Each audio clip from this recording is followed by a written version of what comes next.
Les audiences foraines reprennent, ceux du mardi 12 juillet au dimanche 24 juillet prochain. L'opération a été lancée conjointement par le ministère de la Justice et le ministère d'État, ministère de l'Intérieur et de la Sécurité. Elle va aboutir à la révision de la liste électorale en vue des élections prochaines.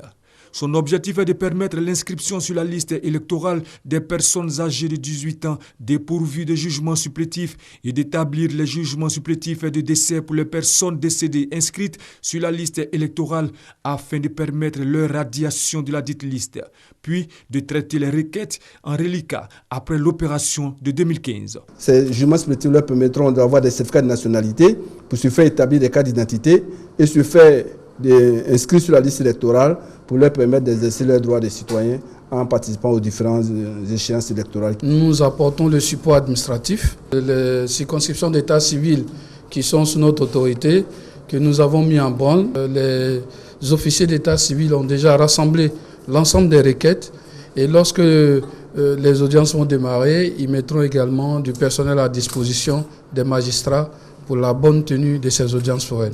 Mais qu'en est-il de la question des radiations de la liste électorale?